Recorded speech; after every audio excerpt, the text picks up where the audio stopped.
Graça e paz. Gente, impressão minha ou de onde para hoje vocês emagreceram? É impressionante, esse parece ser o elogio do século, da geração, que a turma mais gosta de ouvir, não é não? Parece que até os magrinhos abrem um sorriso quando a gente fala isso. Bom, ontem quando me apresentei, falei que meu principal chamado é para o ministério de ensino, para servir o corpo de Cristo. Mas algo que eu gosto sempre de falar antes de pregar, a respeito da importância da leitura.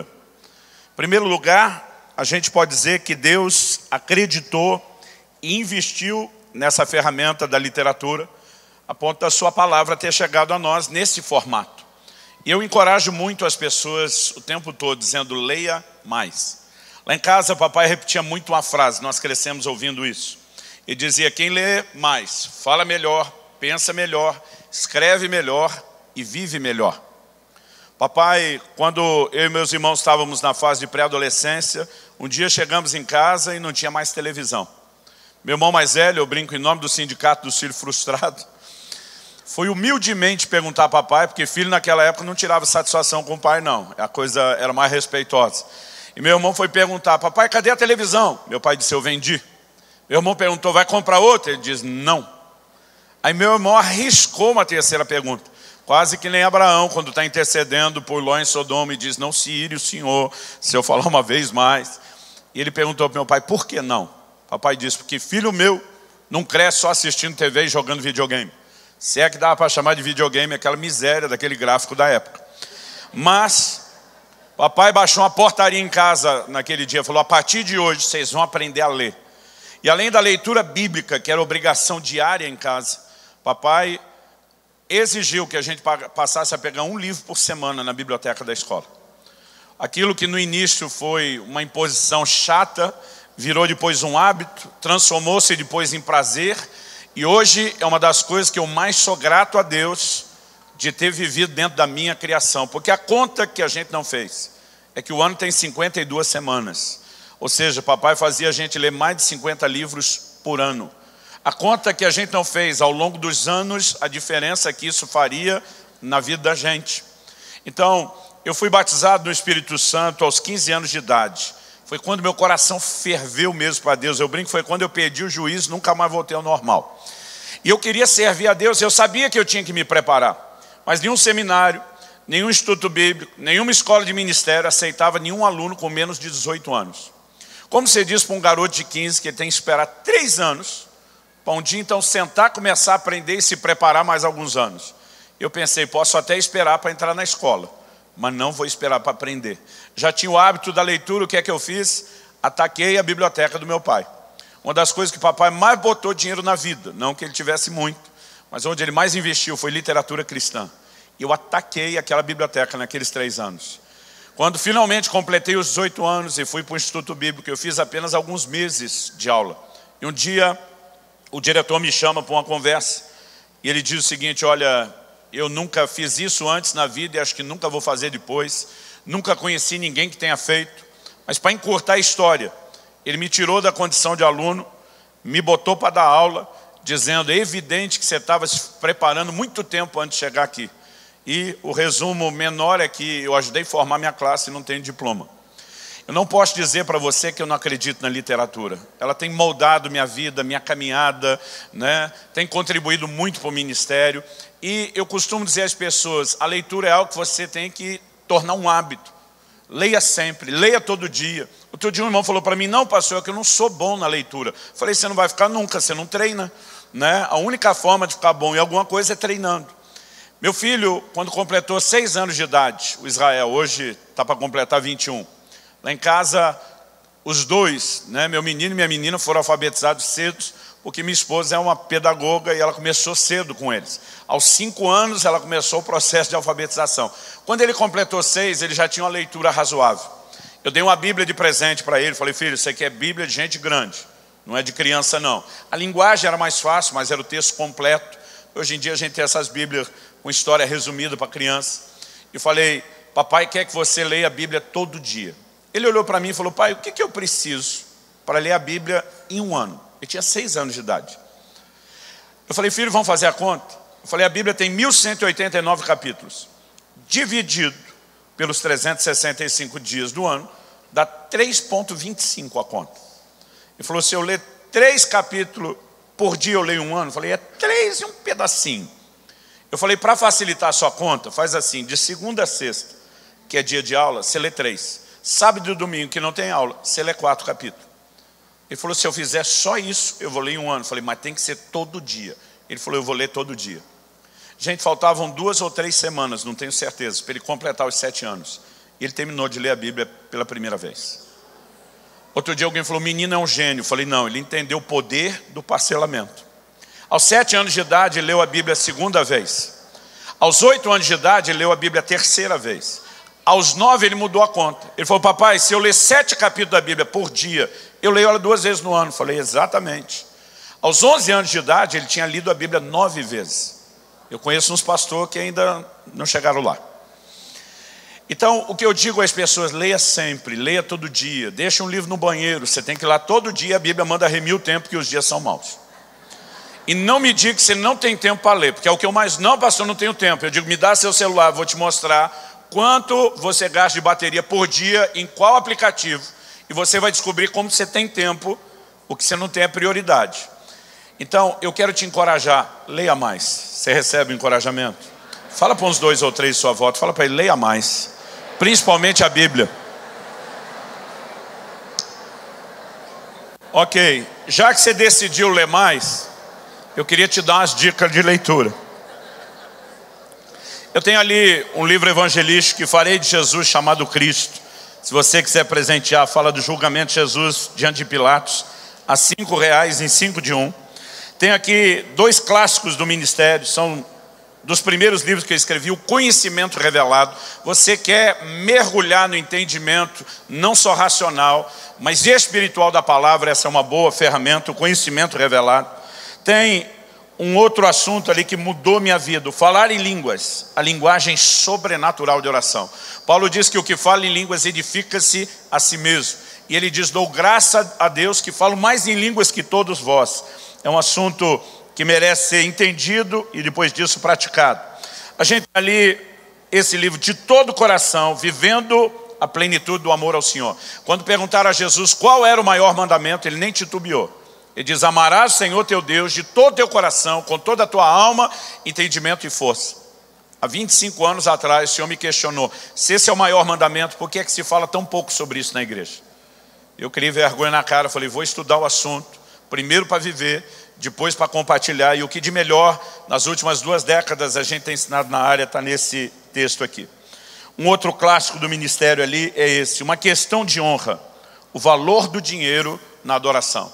Eu acredito que o entendimento desse livro pode mudar não só a sua vida financeira, mas o mais importante, sua relação com Deus. E tem ali o recém-saído, esse mês foi publicado aqui no Brasil, livro de um dos meus escritores prediletos, que é o John Bevere. Deus, cadê você? Como encontrar força e propósito no seu deserto? Esse tem só um pouquinho. E ontem eu falei dos nossos 3 livros mais novos, Até que Nada Mais Importe, Maturidade, O Acesso à Herança Plena e O Impacto da Santidade, Compromisso Profundo, Resultados Extraordinários. Eu acredito que aqui, nesse combo, nós temos mais de 700 páginas de ensino. E a gente falou ontem, está fazendo um preço diferenciado. Expliquei ontem que a nossa intenção não é fazer comércio, é colocar na sua mão uma ferramenta e levantar fundos para continuar bancando os projetos de ensino. Então, fica aí a recomendação e a dica. O assunto que eu preguei ontem é do livro Até que Nada Mais Importe. E o que eu vou compartilhar hoje é desse material sobre santidade. Abra a sua Bíblia, por favor, em Ezequiel, no capítulo 48.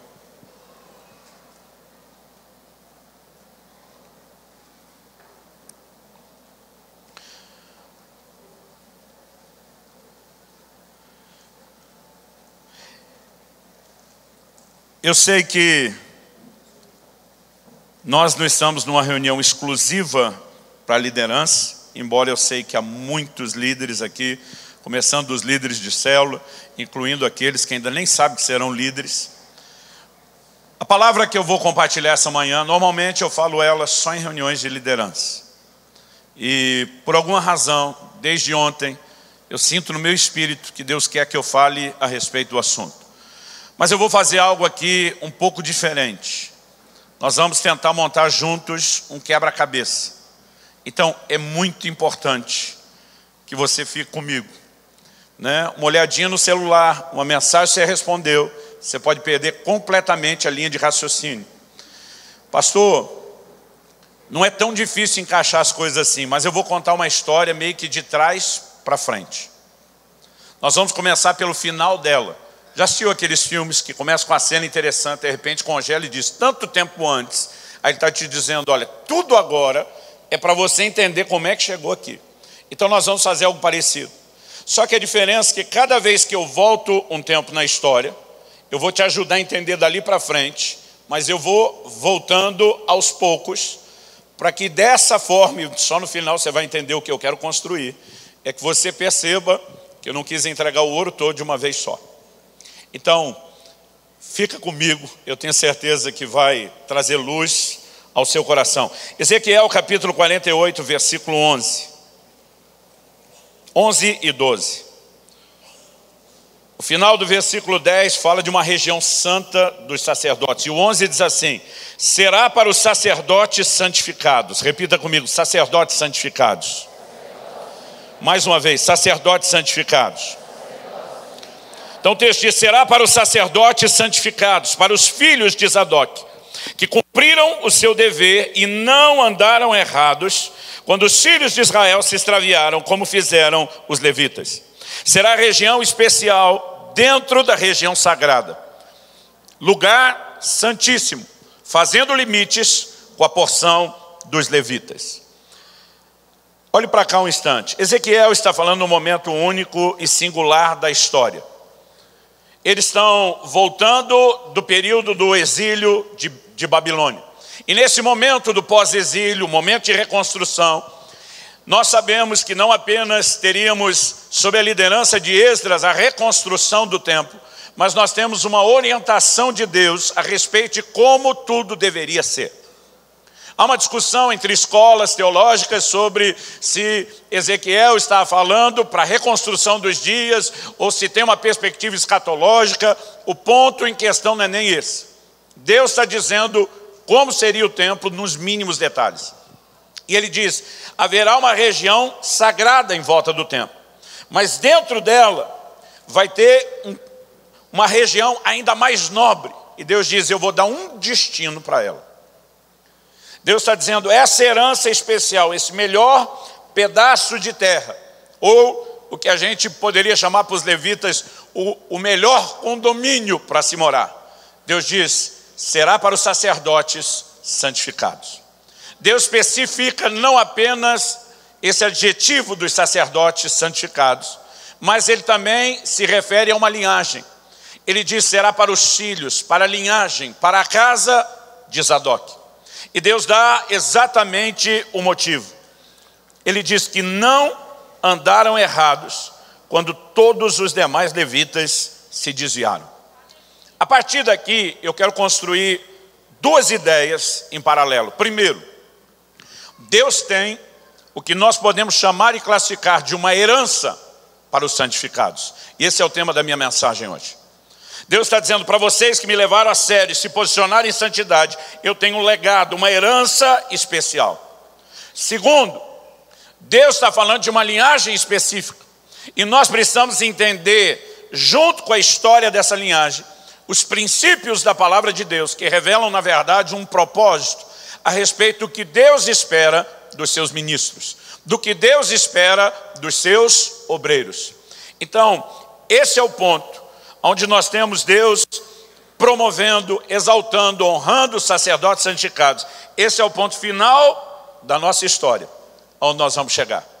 Mas para entender quem são esses filhos de Zadok, ou essa linhagem, eu preciso que você volte comigo agora, no primeiro livro de Samuel, no capítulo 2, e nós vamos ler a partir do versículo 27. Primeiro livro de Samuel, capítulo 2, a partir do versículo 27. A Bíblia diz, veio um homem de Deus a Eli e lhe disse, assim diz o Senhor, não me manifestei na verdade à casa de teu pai, estando os israelitas ainda no Egito, na casa de Faraó, Eu escolhi dentre todas as tribos de Israel para ser o meu sacerdote, para subir ao meu altar, para queimar o incenso e para trazer a estola sacerdotal perante mim. E dei à casa de teu pai todas as ofertas queimadas dos filhos de Israel. Uma clara referência a Arão, o primeiro de toda uma linhagem sacerdotal. 29. Porque pisais aos pés os meus sacrifícios e as minhas ofertas de manjares que ordenei se me fizessem na minha morada? E tu, porque honras a teus filhos mais do que a mim, para tu e eles os engordares das melhores de todas as ofertas do meu povo de Israel. Portanto, diz o Senhor Deus de Israel: na verdade dissera eu que a tua casa e a casa de teu pai andariam diante de mim perpetuamente. Porém agora, diz o Senhor, longe de mim tal coisa, porque aos que me honram, honrarei, porém os que me desprezam serão desmerecidos. Eis que vem dias em que cortarei o teu braço e o braço da casa de teu pai, para que não haja mais velho nenhum em tua casa. E verás o aperto da morada de Deus a um tempo, com o bem que fará Israel, e jamais haverá velho em tua casa. O homem, porém, da tua linhagem, a quem eu não afastar do meu altar, será para te consumir os olhos e para te entristecer a alma, e todos os descendentes da tua casa morrerão na flor da idade. Ser-te-á por sinal que sobrevirá a teus 2 filhos, Ofni e Finéias. Ambos morrerão no mesmo dia. Então, suscitarei para mim um sacerdote fiel. Diga comigo, sacerdote fiel. Só mais uma vez, um sacerdote fiel. Então Deus diz: suscitarei para mim um sacerdote fiel que procederá segundo o que tenho no coração e na mente. Edificar-lhe-ei uma casa estável. Outra tradução diz uma casa firme. Uma outra ainda diz uma casa duradoura. Então o Senhor diz: edificarei uma casa estável e andará ele diante do meu ungido para sempre. E será que todo aquele que restar da tua casa virá inclinar-se diante dele para obter uma moeda de prata e um bocado de pão, e dirá: rogo-te que me admitas a algum dos cargos sacerdotais para ter um pedaço de pão que coma. Então agora nós voltamos um bom tempo na história para compreender um episódio que eu acredito ser imprescindível, que nos ajude a chegar lá no final da história com a mentalidade correta. Nos dias de Eli, nós temos uma corrupção na ordem ministerial. A Bíblia diz que os filhos de Eli roubavam a oferta das pessoas, se prostituíam com as mulheres no templo, e que Eli não os repreendeu. Num dado momento, um homem de Deus, que nós não sabemos o nome, aparece a ele e traz uma mensagem. A mensagem é clara: eu estabeleci o teu pai, entreguei o ministério, confiei a linhagem dele, o ministério, e disse que me serviriam para sempre. Mas o Senhor diz: longe de mim tal coisa. Deus diz: eu vou arrancar você e o seu braço da casa de seu pai. Deus está dizendo: eu não estou mudando a promessa que eu fiz a Arão e a sua descendência, mas você, Eli, eu estou arrancando fora, e junto com você toda a sua linhagem vai ser arrancado fora.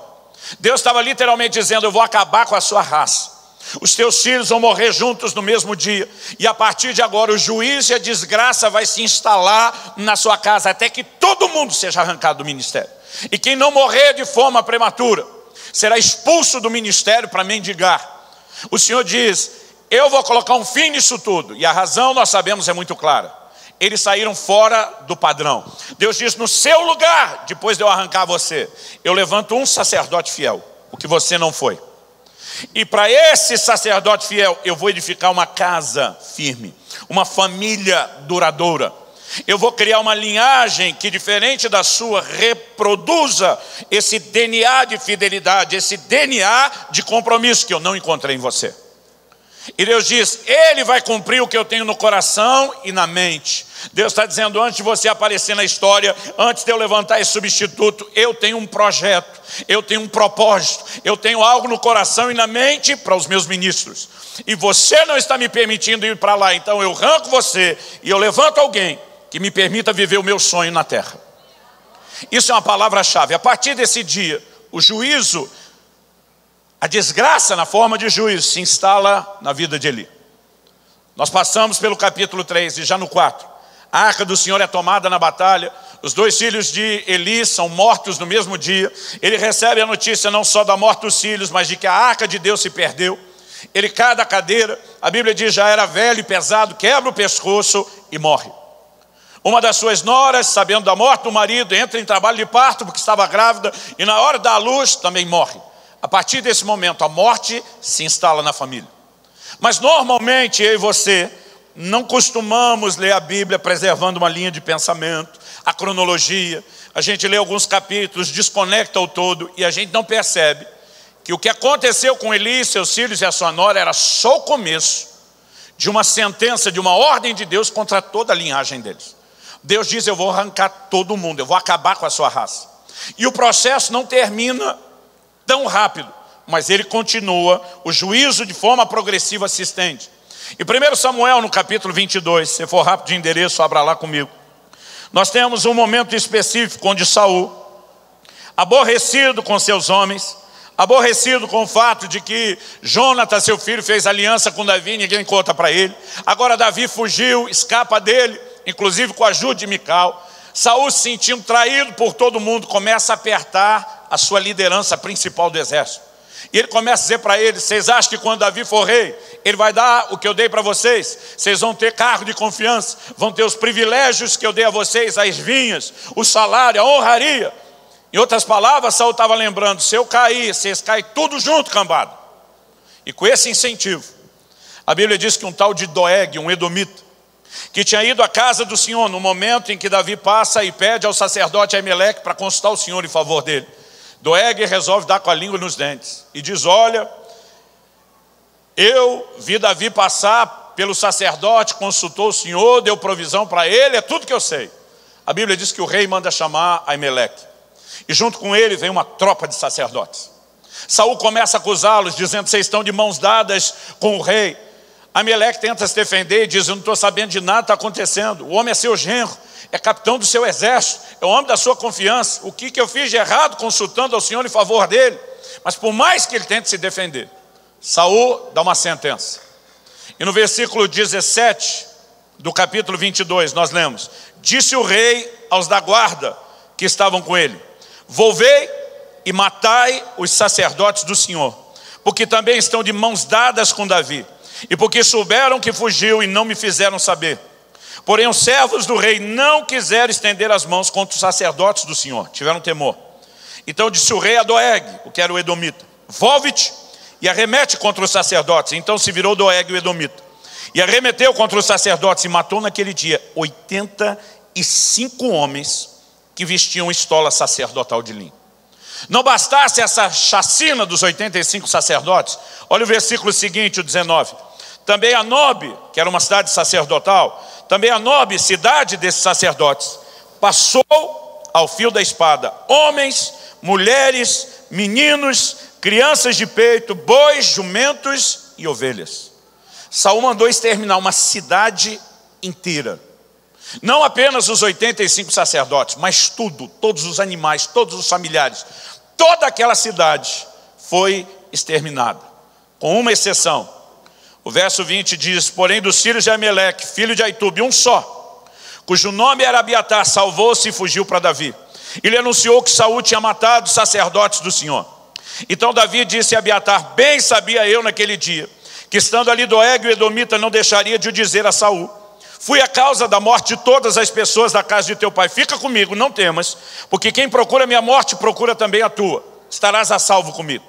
Então agora nós temos um único homem dessa cidade, e não só dessa cidade, mas dessa linhagem sacerdotal que está vivo.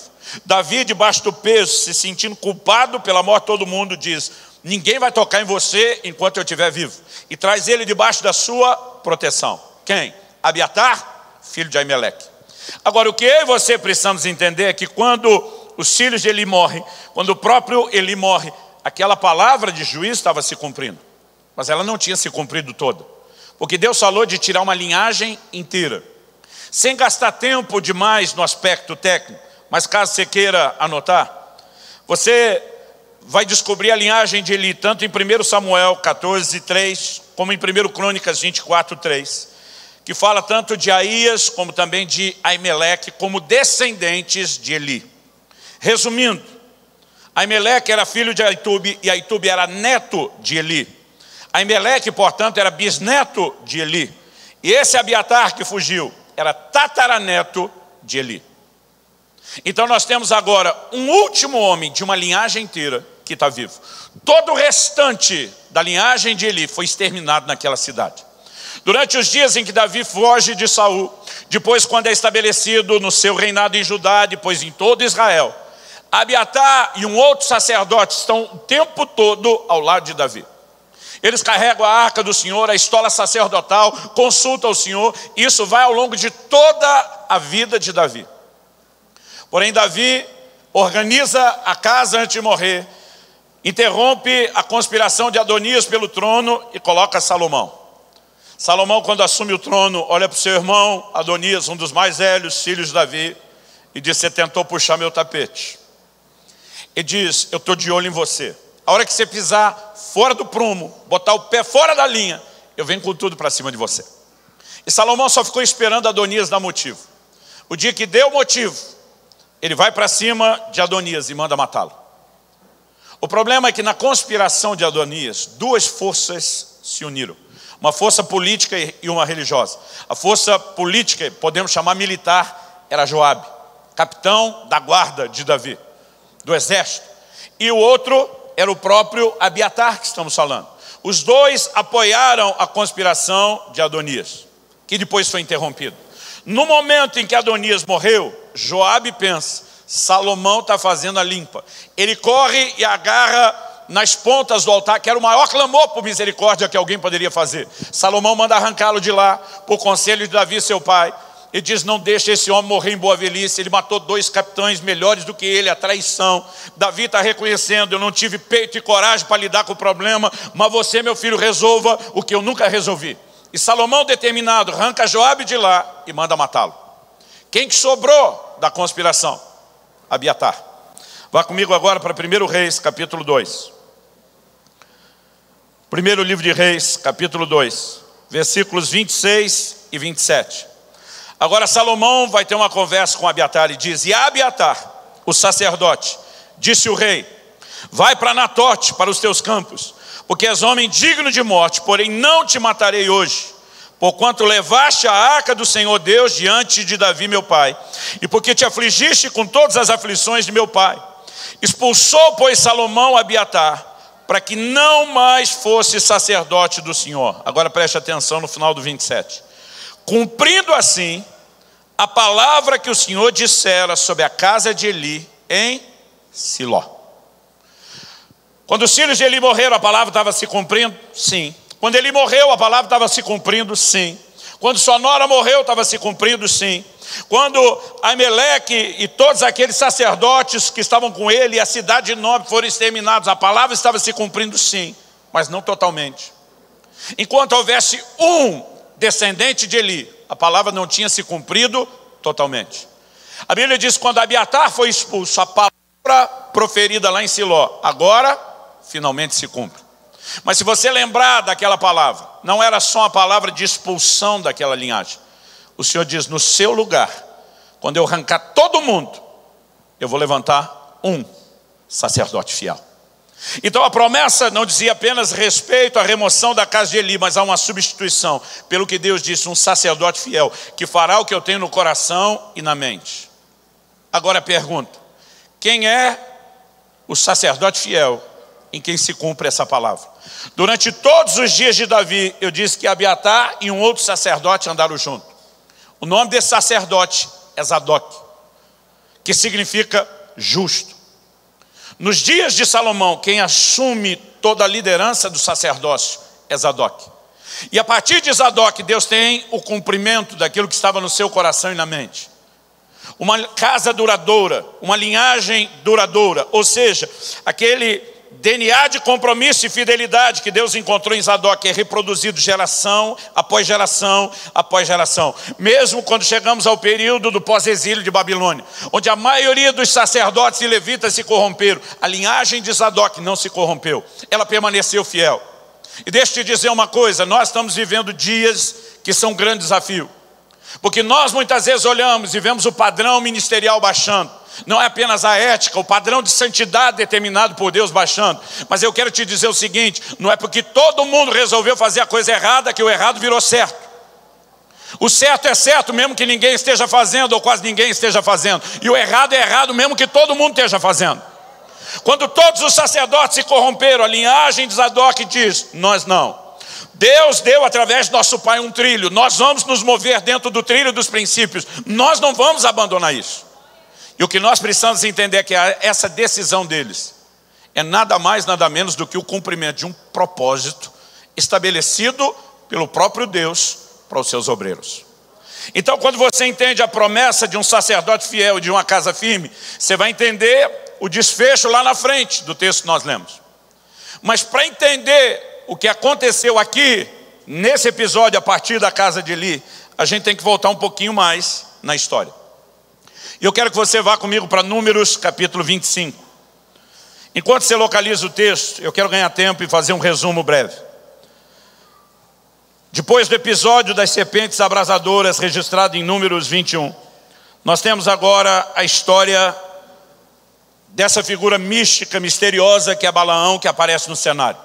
Contratado por Balaque, rei dos Moabitas, com a seguinte declaração: eu sei quem você abençoar será abençoado, quem você amaldiçoar será amaldiçoado. Ele é contratado por Balaque para amaldiçoar a nação de Israel. Apesar das advertências de Deus, ele segue, insiste. O Novo Testamento diz que Balaão amou o prêmio da injustiça, mas que em 4 tentativas de amaldiçoar o povo, Deus converte a maldição em bênção.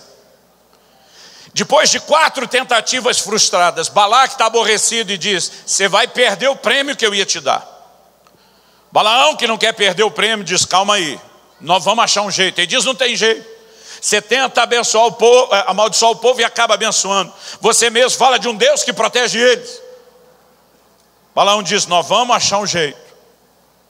Eu imagino Balaque dizendo: se a maior força do universo está defendendo eles, quem é que vai conseguir atacar? Eu imagino Balaão olhando para ele dizendo: essa é a chave.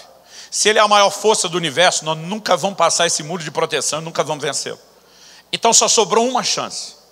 Se a gente conseguir fazer com que o Deus que é aliado vire inimigo e ataque eles, aí ninguém pode pará-lo, porque ele é a maior força do universo. Imagino Balaque dizendo: é o povo dele que ele defendeu, vem abençoando. Por que você acha que ele ia virar inimigo? Ele diz: eu tenho uma ideia que pode funcionar. Ele diz: você vai enviar as mulheres do seu povo a seduzir os homens de Israel. Mas quando elas fizerem as propostas dos préstimos sexuais, nós não vamos praticar só prostituição natural. Nós temos que colocar junto a espiritual. Então elas não vão cobrar dinheiro. Elas vão exigir que os israelitas se curvem diante dos deuses de vocês. Aí nós levamos esses homens à prostituição natural e espiritual junto. E Deus vai se irar contra eles. E Deus mesmo vai julgá-los. Pensa num conselho que deu certo. Você só descobre que isso foi conselho de Balaão em Números 31:16. A Bíblia fala isso. Mas no Novo Testamento, Jesus se refere a esse conselho de Balaão. Então, é nesse momento que a palavra de Deus diz aqui em Números 25, versículo 1, o seguinte: habitando Israel em Sitim, começou o povo a prostituir-se com as filhas dos moabitas. Essas convidaram o povo ao sacrifício dos seus deuses, e o povo comeu e inclinou-se aos deuses delas. Juntando-se Israel a Baal-Peor, a ira do Senhor se acendeu contra Israel, exatamente como havia sido previsto. Disse o Senhor a Moisés: toma todos os cabeças do povo, enforca-os ao Senhor ao ar livre, e a ardente ira do Senhor se retirará de Israel. Então Moisés disse ao juiz de Israel: cada um mate os homens da sua tribo, que se juntaram a Baal-Peor. E eis que um homem dos filhos de Israel veio e trouxe aos seus irmãos uma midianita perante os olhos de Moisés e de toda a congregação dos filhos de Israel, enquanto ele chorava, diante da tenda da congregação.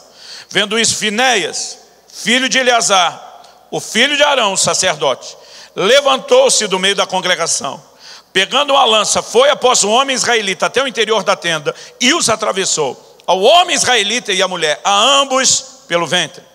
Então a praga cessou de sobre os filhos de Israel, e os que morreram da praga foram 24.000. Então disse o Senhor a Moisés: Finéias, filho de Eleazar, filho de Arão, sacerdote, desviou-me a ira de sobre os filhos de Israel, pois estava animado com o meu zelo entre eles, de sorte que no meu zelo não consumi os filhos de Israel. Portanto dize: eis que lhe dou a minha aliança de paz, e ele e a sua descendência depois dele terão aliança do sacerdócio perpétuo. Repita comigo, aliança do sacerdócio perpétuo.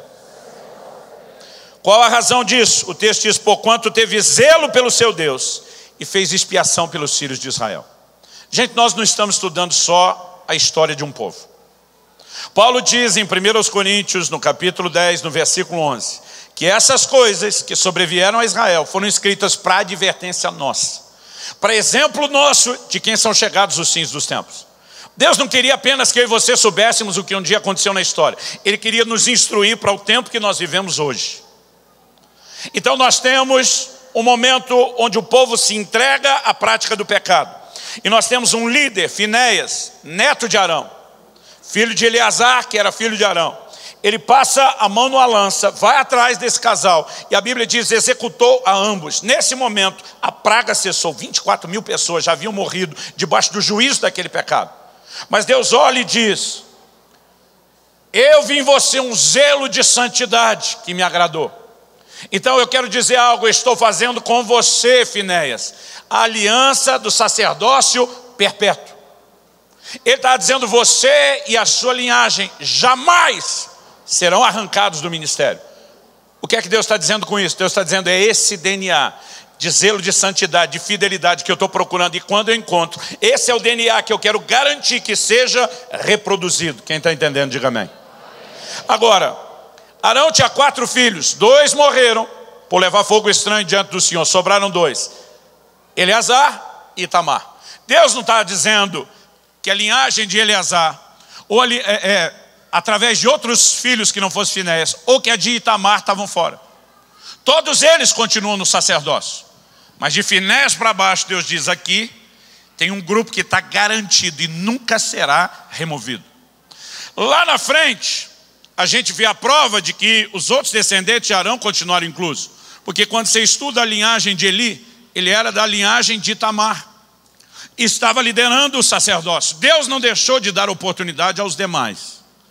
Mas quando a coisa bagunçou, e Deus diz, eu vou arrancar essa turma comprometida, e eu tenho que levantar um sacerdote fiel, aonde você acha que Deus foi procurar? Nós dissemos que Zadok é o cumprimento dessa palavra.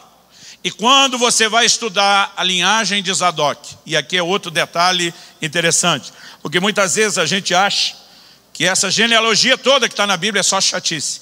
Mas em 1 Crônicas, capítulo 6, de 49 a 53, você descobre que Zadok, ele vem da linhagem de Finéias, neto de Arão. Na hora que a coisa corrompeu, Deus disse, não dá não, eu preciso de gente séria. Aonde Deus foi procurar? Lá naquele grupo, que ele diz, esses têm aliança do sacerdócio perpétuo. E Deus volta a pegar alguém dessa linhagem que continua reproduzindo o DNA de compromisso. Nos dias do pós-exílio de Babilônia, quando Israel chegou no auge da apostasia, a Bíblia diz que os filhos de Zadok não se corromperam. Você vai estudar no livro de Esdras, a genealogia de Esdras, o grande sacerdote reformador do período pós-exílio. E lá em Esdras 7, de 1 a 5, você descobre que Esdras é da linhagem de Zadok. E, portanto, da linhagem de Finéias, aquela que Deus diz, terão aliança do sacerdócio perpétuo.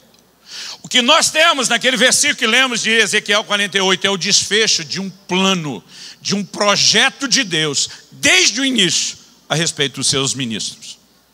E quando a gente entende o que é essa promessa da casa firme, o que é Deus removendo uma linhagem corrompida, preservando aquela que preserva o DNA de compromisso, nós chegamos a uma única conclusão.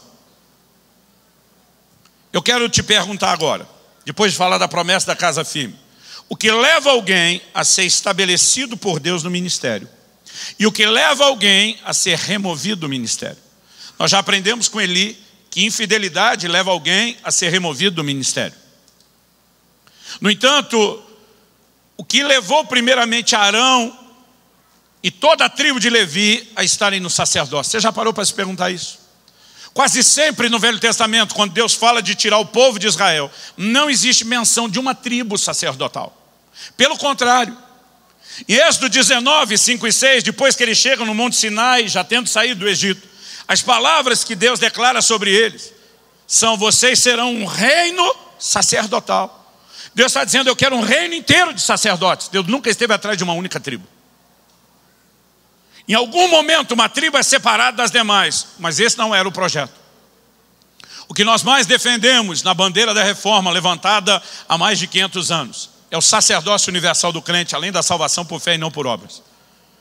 E nós tiramos essa declaração de uma afirmação de Pedro: vós sois a nação santa, o sacerdócio real, o povo de propriedade exclusiva de Deus. Pedro está citando ipsis literis a declaração que Deus faz a Moisés em Êxodo 19, 5 e 6 sobre toda a nação de Israel. Então essa ideia do sacerdócio universal vem daquela promessa para Israel. Mas num momento uma tribo foi separada das demais.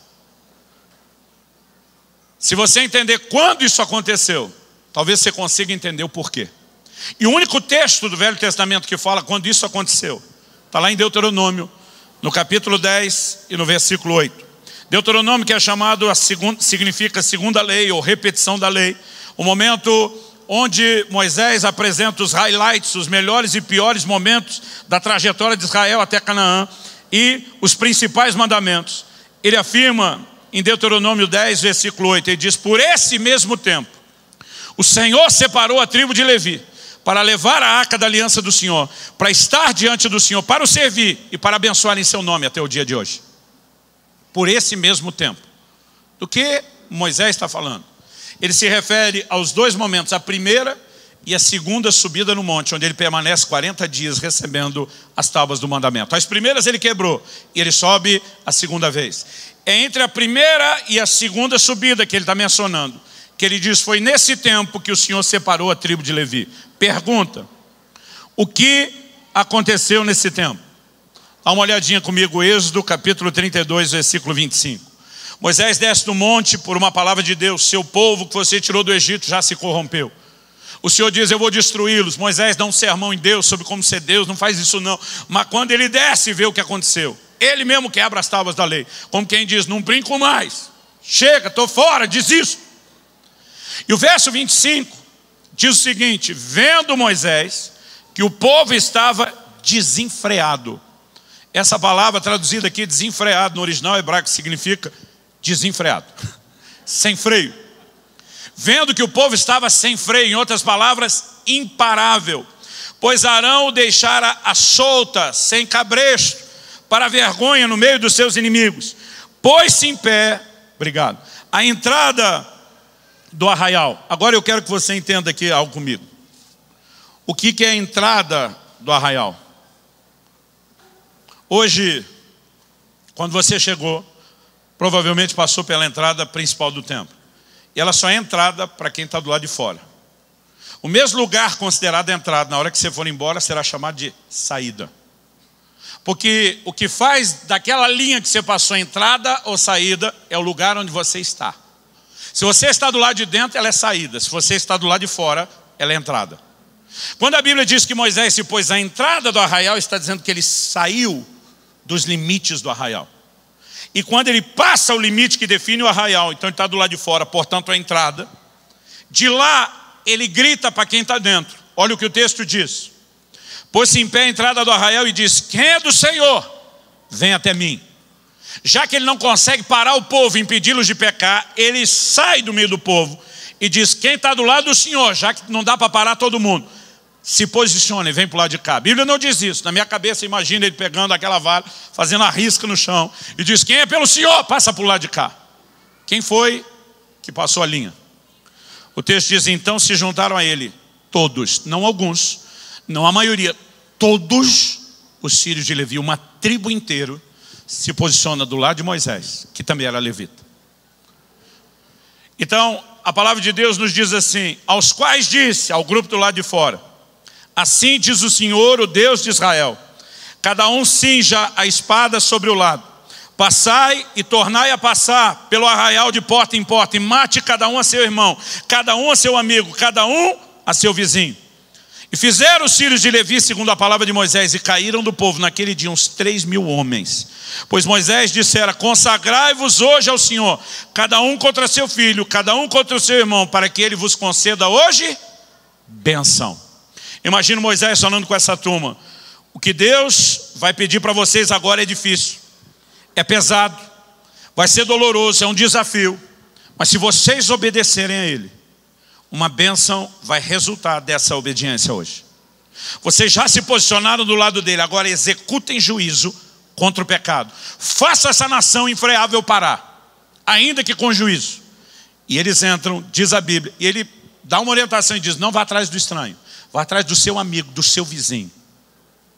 Mas se vocês obedeceram, ele vai trazer hoje uma bênção. Que bênção é essa? Lá na frente, quando ele conta esse momento da história, ele diz: foi nesse tempo que o Senhor escolheu a tribo de Levi. Atrás de quem Deus estava para trabalhar para ele e servi-lo? Gente que demonstrasse fidelidade e compromisso com ele. Quem está entendendo, diga amém. E quando Deus encontra, Deus diz: é com esse grupo e não com aquele que eu vou contar. Lá na frente, quando Finéias resolve passar a mão numa lança e executar juízo, você acha que ele teve a ideia e a criatividade sozinho? Ou que esse menino cresceu ouvindo as histórias do pai e do avô sobre esse dia que separou a tribo? Ele diz: nós entramos nesse negócio por um compromisso, nós permaneceremos no ministério pelo mesmo compromisso. E quando você chega no Novo Testamento não é diferente. Paulo escreve aos Coríntios e diz: o que se requer dos dispenseiros é que sejam achados fiéis. Só isso. Mas o que era para ser só isso, infelizmente hoje em muitos lugares está aparecendo tudo isso. O que leva alguém a entrar no ministério, fidelidade. O que leva alguém a sair, falta dela. Por muito tempo, eu imaginei que Saul nunca teve uma chance real. Eu pensava, o povo queria um rei, Deus falou: pega esse aí para se divertir até aparecer alguém que preste. Eu nunca achava que Saul teve uma chance real. Até que um dia eu estou lá meditando em 1 Samuel 13:13. E aí o profeta Samuel diz para ele: se você tivesse obedecido o Senhor, Ele teria confirmado o seu reino para sempre. Eu levei um susto, falei: pera, o que é isso? Teria confirmado para sempre. Samuel está dizendo: Ele não queria te substituir. Você só foi substituído por falta de fidelidade. Agora o Senhor já procurou um homem que lhe agrade. E quando Deus acha o homem que lhe agrade, Deus faz uma promessa para ele. Que se você pensar bem, é a continuidade do que foi oferecido para esse homem. O que significa seu reino seria confirmado para sempre. Que Saul não ia morrer nunca. Que ele ia virar uma espécie de Highlander. Que se ninguém cortasse a cabeça, ia viver de geração em geração. É claro que não. É aqui que nós precisamos entender a continuidade geracional. Estevão nos dá uma informação no Novo Testamento que não tem no Velho, que é a duração do reinado de Saul. No Velho Testamento a gente sabe que Davi reinou 40 anos, Salomão reinou 40 anos, mas não existe nada claro sobre o tempo de reinado de Saul. Estevão, em Atos 7, pregando, diz: Saul reinou 40 anos. Irmão, me diz o que foi que ele perdeu. Ele reinou o mesmo tempo que Davi, o mesmo tempo que Salomão. Quem perdeu não foi Saul, foi a sua continuidade geracional, que foi cortada fora, porque reproduziria o DNA de infidelidade. Agora, quando Deus diz: seu reino duraria para sempre, e você vê que no substituto que é Davi, Deus fala a mesma coisa: sua linhagem vai reinar para sempre. Deus prometeu a Davi uma casa firme, estável, duradoura. E já vimos que isso na Bíblia significa continuidade geracional. Deus diz: nunca faltará descendente seu que se assente no trono. O que é que Deus estava dizendo? Não só vocês vão governar por muitas gerações, de repente virá um da sua linhagem que se sentará no trono para reinar para todo sempre. Deus estava prometendo: o Messias virá da sua linhagem. O que me faz suspeitar, não vou pôr isso como doutrina, só especulação, que se Saul não tivesse falhado, talvez hoje eu e você, em vez de cantar que Jesus é o leão da tribo de Judá, cantaríamos que ele é da tribo de Benjamim. O que Saul jogou fora não foi os dias do seu reinado, foi a continuidade geracional. Quem está entendendo, diga amém. Um dia eu estava falando isso a um grupo de pastores, um resmungou em voz alta para eu ouvir. Até agora só citou texto do Velho Testamento. Falei: eu te dou um do Novo. Apocalipse 2, carta ao anjo da igreja de Éfeso. O Senhor disse: se você não se arrepender, eu venho contra ti, removo o seu candeeiro. Do que Deus está falando? No capítulo 1, João tem uma visão: 7 candeeiros de ouro, 7 estrelas. O anjo explica: os candeeiros são as igrejas da Ásia, as estrelas são os mensageiros das igrejas. Agora Deus está falando com um dos anjos, um dos mensageiros: se você não arrepender, o candeeiro, a igreja que eu te entreguei, eu tomo de volta de você. Porque do Velho para o Novo Testamento, nós não temos uma mudança dos princípios de Deus. Nós temos uma progressão na revelação de um processo que Deus quis que nós fôssemos entendendo de forma ampliada ao longo do tempo. Mas Deus não mudou. As pessoas hoje em dia falam de Velho e Novo Testamento, quase como se no Velho Testamento Deus era ruim e depois ele converteu e ficou bom. Irmão, Deus não muda, Ele é o mesmo. A revelação dele progrediu, mas Ele não mudou. Eu não aguento mais ouvir essa conversa de que no Velho Testamento era de um jeito, no Novo era do outro. Alguns aspectos sim, princípios do caráter, do plano e do propósito de Deus não mudam de uma aliança para outra. A gente precisa entender isso. Agora, outro dia eu vi alguém falando, não, no Novo Testamento não tem juízo. Falei, alguém tinha que ter avisado Ananias e Safira, morreram à toa. Falei, alguém tinha que ter avisado Jesus, que fala para aquela mulher que ele chama de Jezabel, eu vou te pôr de cama, eu vou matar seus filhos. Como que o mediador da nova aliança não sabia que não tinha juízo e está julgando os outros? Pedro diz que o juízo começa pela casa de Deus. Irmão, não se engane. Não só há juízo no Novo Testamento, mas deixa eu te dizer uma coisa, nós estamos orando por avivamento. Quanto maior a medida de glória, maior a medida de juízo. É nesse ambiente que Ananias e Safira caem mortos. Deus não mudou os seus padrões. E para terminar, o que eu quero que você leve em questão é o seguinte. Durante muito tempo, a igreja foi conhecida como o único exército que abandona para trás o seu serviço. Infelizmente, nós carregávamos esse adjetivo. Começamos a aprender um pouco mais sobre misericórdia, sobre restauração, sobre novas oportunidades. E começamos a crescer na ideia de recuperar ministros que tropeçaram. Mas aí nós saímos de um extremo, ou ninguém prestava para mais nada, e fomos para um outro extremo, de que agora alguns, diferente de antigamente, que sabia que não tinha mais jeito, disse, se eu fizer uma babada vai ter chance para mim, e eles têm um pouquinho mais de encorajamento para fazer o que é errado. Eu quero terminar te dizendo o seguinte, é melhor não pecar do que pecar e ser restaurado depois. Nós não vamos negar que tem restauração para quem pecou, mas eu quero te garantir que é melhor não pecar do que pecar e ser restaurado depois, porque todo pecado, mesmo que perdoado, tem consequências.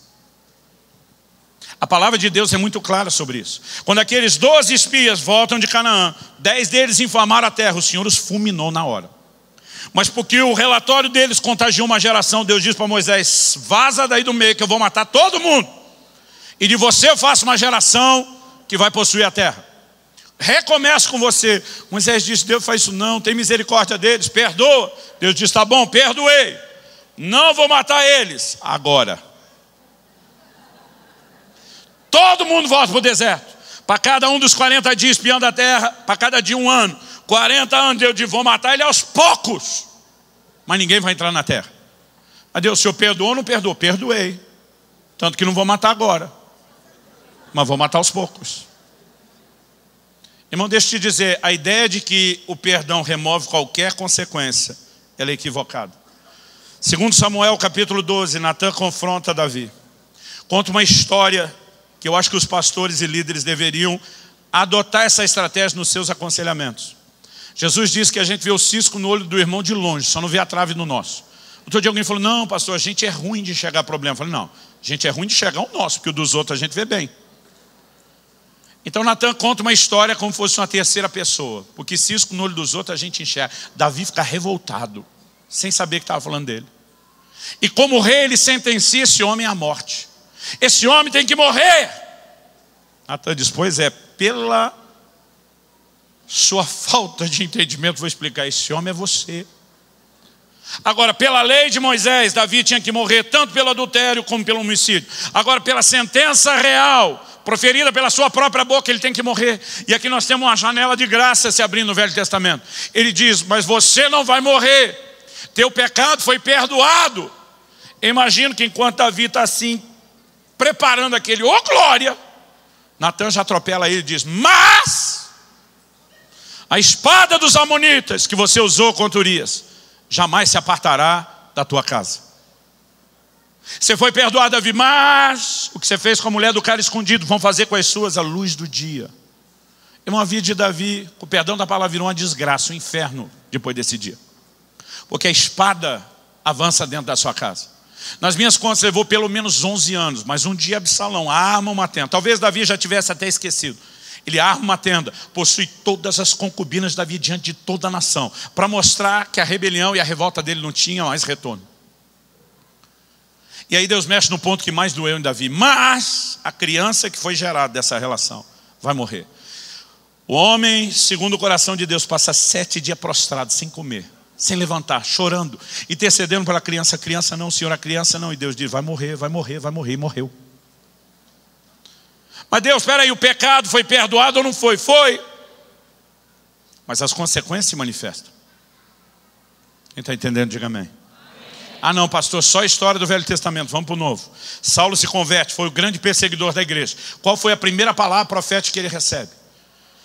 Ananias chega e diz, Saulo, irmão, o Senhor que te apareceu no caminho mandou dizer, cara, teu ministério vai bombar. Ministério internacional, você vai falar para os gentios, vai rodar o mundo. Vai ter entrada e acesso aos grandes líderes mundiais. Você vai falar diante de reis. Imagina só Paulo, aleluia, glória a Deus. Mas tem um negocinho que ele mandou falar também. Paulo diz como é que é? Um negocinho aí, repete.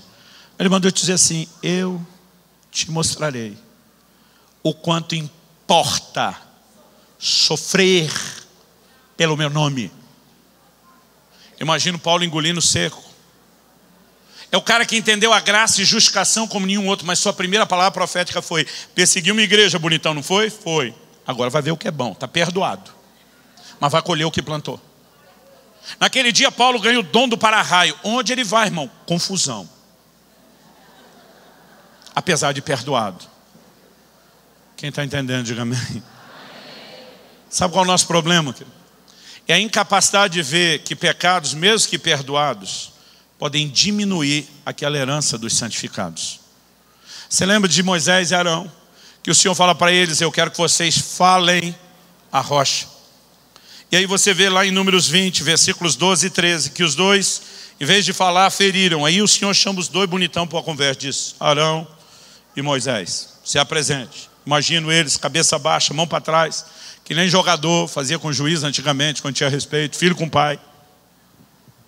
O Senhor diz, eu mandei vocês falar a rocha. Sim, Senhor. Mas ao invés de falar, vocês feriram. Sim, Senhor. E diz, pois é, porque vocês não me honraram. Porque vocês me desobedeceram. Vocês não vão entrar na terra prometida. Não era o tipo de pecado que os lançaria fora do ministério. Mas foi o tipo de pecado que diminuiu a herança deles. Eles saem de Cades Barneia, andam um pouquinho. Chega no Monte Hor, Deus diz para Moisés, sobe com Arão, seu irmão, e o seu sobrinho Eleazar, o filho dele. Quando chegar lá em cima, tira as vestes sacerdotal de Arão. Coloquem Eleazar, vocês dois descem. Arão fica, vai morrer. Por quê? Eles estão no limiar da terra. Deus diz, não vai entrar. Aí você pula o capítulo 21, episódio das serpentes abrasadoras, 22 a 25 de Balaão. Quando chega no 27, parece muito tempo, mas não é. Chega a vez de Moisés. Deus diz, agora você, bonitão, sobe para o Monte Abarim. Diferente, seu irmão, vou deixar você olhar a terra. Eu sempre achei que Deus deu mais moral para Moisés. Hoje eu já questiono isso. Eu acho que Deus estava de provocação e disse, olha o que é que você perdeu. Olhar. Mas só olhar, porque não vai entrar não. Porque os nossos pecados, ainda que perdoados, eles trazem consequências, eles afetam a nossa herança. Então termina comigo no livro de Ezequiel, capítulo 44, a partir do versículo 10. Nós vamos voltar no mesmo Ezequiel, que fala da mesma linhagem de Zadok. Mas primeiro, nós temos uma informação importante. Ele diz, os levitas, porém, que se apartaram para longe de mim, quando Israel andava errado, que andaram transviados, desviados de mim, para irem atrás dos seus ídolos, bem levarão sobre si a sua iniquidade. Eu gosto da Almeida atualizada, que é o tipo de tradução por literalidade. Mas muitas vezes gosto de comparar com a NVI, que é o tipo de tradução chamada por equivalência. Ela nem sempre traduz, às vezes ela interpreta. Isso pode ser ótimo e às vezes pode ser um perigo. NVI diz, sofrerão as consequências da sua iniquidade. Porque se levarão sobre si a iniquidade, não é que não foram perdoados. Mas a iniquidade cometida, agora perdoada, vai trazer prejuízo. Qual prejuízo? 11. Contudo, eles servirão no meu santuário. Então eles não foram descartados do ministério. Eles servirão no meu santuário como guardas nas portas do templo, ministros dele. Eles imolarão o holocausto e o sacrifício para o povo. Estarão perante este para lhe servir. Porque eles ministraram diante dos seus ídolos e serviram a casa de Israel de tropeço de maldade. Por isso, levantando a mão, jurei a respeito deles, diz o Senhor Deus, que levarão sobre si a sua iniquidade.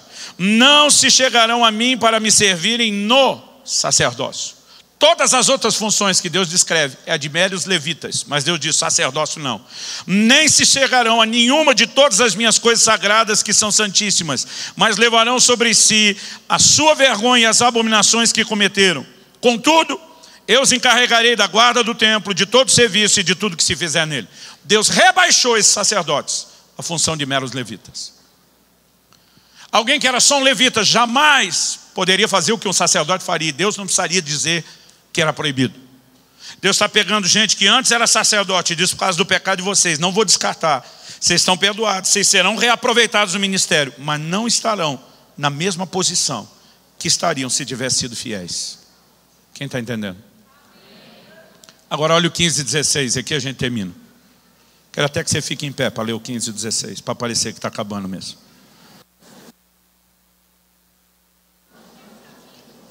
Ezequiel 44.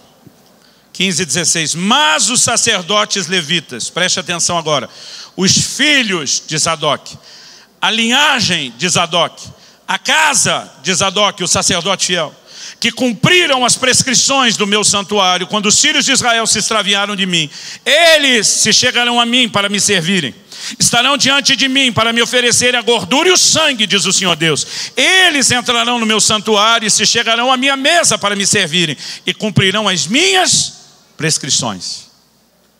A herança dos santificados não é apenas um pedaço de terra à volta do templo. Não é apenas uma herança natural e física. O Senhor está dizendo que vocês vão ter um lugar na minha presença que outros não terão. Vocês vão ter um lugar de acesso diante de mim que outros não terão. Irmão, preste atenção, eu não estou pregando aqui um evangelho do mérito. Alguns tentam tirar o que a gente fala do contexto. O que eu estou falando aqui é semeadura e ceifa. O que eu estou falando aqui é reciprocidade. Deus diz, eu honro os que me honram, mas os que me desprezam, eu desprezarei.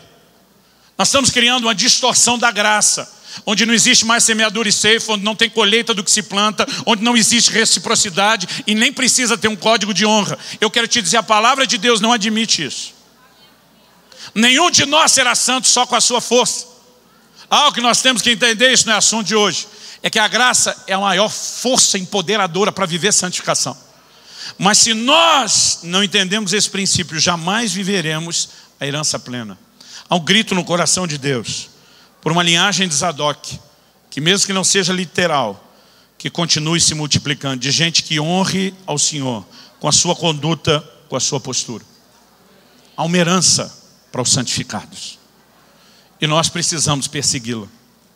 Não apenas porque queremos colher os resultados disso, mas principalmente porque queremos o sorriso no rosto dele.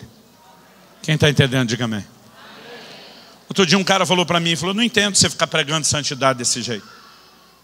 Ele falou, nada que eu fizer de bom vai fazer Deus me amar mais, e nada que eu fizer de ruim vai fazer Deus me amar menos. Falei, isso é verdade? Falei isso para o meu filho um dia, falei para ele.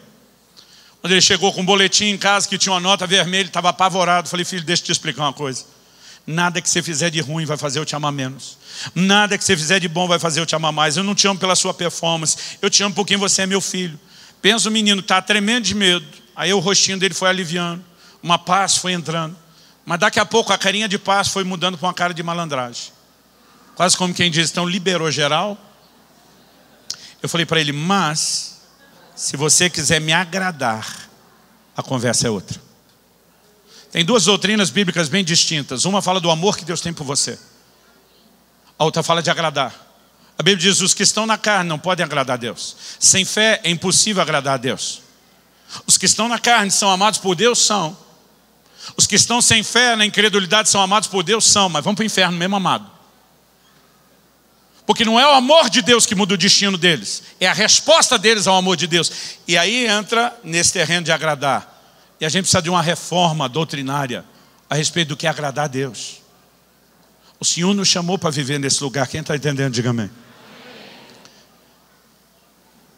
Pai, a tua palavra foi pregada.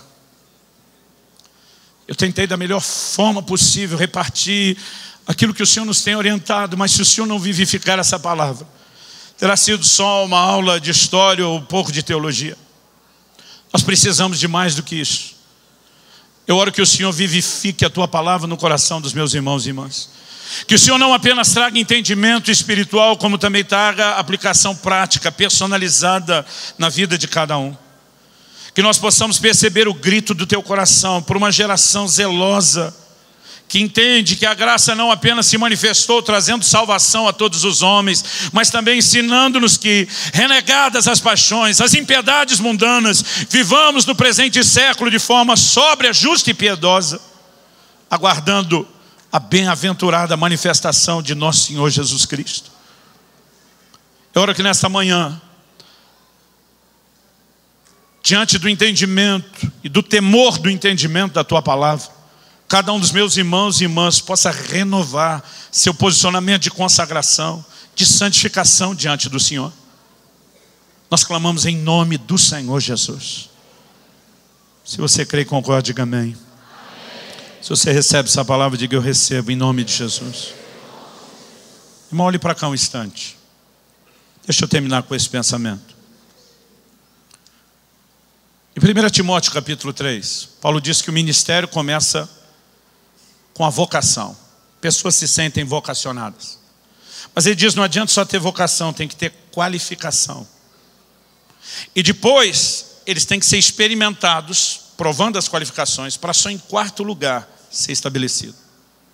Quando você pega 1 Timóteo 3, há uma lista de qualificações, juntando o que ele fala dos bispos, dos diáconos, eliminando as repetidas, mas juntando essas duas listas, você tem 16 características explícitas. Podemos discutir pelo menos uma implícita, além das 16. Mas vamos ficar só nas 16. Das 16 explícitas, só uma diz respeito à habilidade. Seja apto para ensinar. Todas as outras 15 são traços de caráter. Agora, o que a igreja fez nos últimos séculos?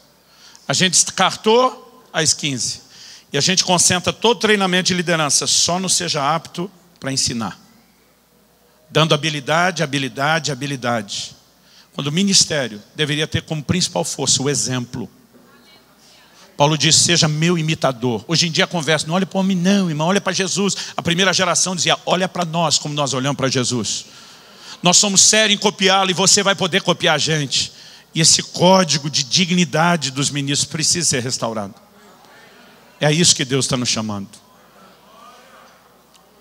Eu não aguento mais andando pelo Brasil e pelo mundo, ver pastores e líderes tropeçando e caindo. Eu não aguento mais. Deus não é como Davi, ele não bota um Urias na linha de frente para que morra. O ministério não tem que ser uma missão suicida. É só nós nos conectarmos corretamente com ele. Nenhum de nós precisa terminar mal. Mas durante muitas vezes eu tenho orado a Deus, tenho dito, Senhor, se a corda for arrebentar para o meu lado, o Senhor é o Deus onisciente. Se eu não for segurar a onda, eu lhe imploro, me leva antes. Não me deixa viver para desonrar o seu nome.